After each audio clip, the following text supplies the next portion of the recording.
Աննախադեպ թվով բռնցքամարտիկներ Հայաստանի պատանիների առաջնությունում մոտ 250 բռնցքամարտիկ տղաների 13 եւ աղջիկների 6 քաշային կարգերում պայքարում են չեմպիոնության համար։ Մասնագետների խոսքով հայկական բռնցքամարտի ապագան հենց այս ռինգում է։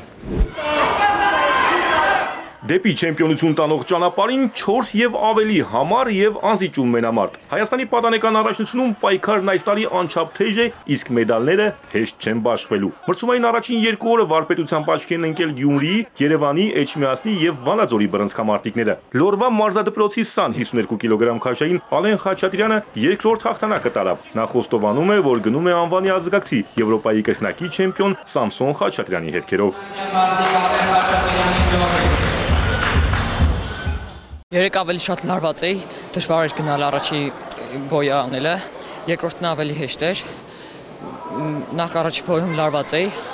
երկրորդում ոչ։ Մասնակիցների մեծ թիվը բարդ ընտրության առջև է դնելու նաև մարզիչներին, սակայն ըստ մասնագետների քանակը կտա նաև որակ։ Պատանեկան մրցաշարերում վերջին տարիներին հայկական բռնցքամարտը իր հաստատուն խոսքն ասում է. մենք ունենք Եվրոպայի եւ աշխարհի չեմպիոններ։ Հայկական կաշվի ձեռնոցի ապագան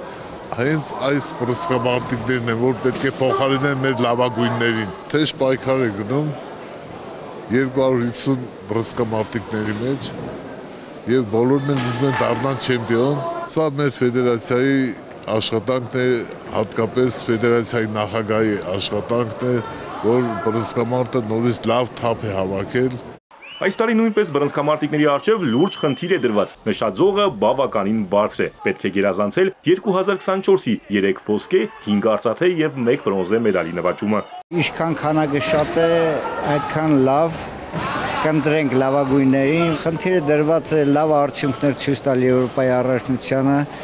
լավ մասնակիցները կմասնակցեն նաեւ աշխարհի առաջնությանը, որը տեղի ունենալու աշնանը։ Հայաստանի չեմպիոնները հայտնի կդառնան մայիսի 31-ին, իսկ հունիսի 11-ից հաղթողներն ու մրցանակակիրները կմասնակցեն Վանաձորում կայանալիք Եվրոպայի կրկնակի եւ ԽՍՀՄ 7-ակի չեմպիոն Սամսոն Խաչատրյանի անվան միջազգային մրցաշարին։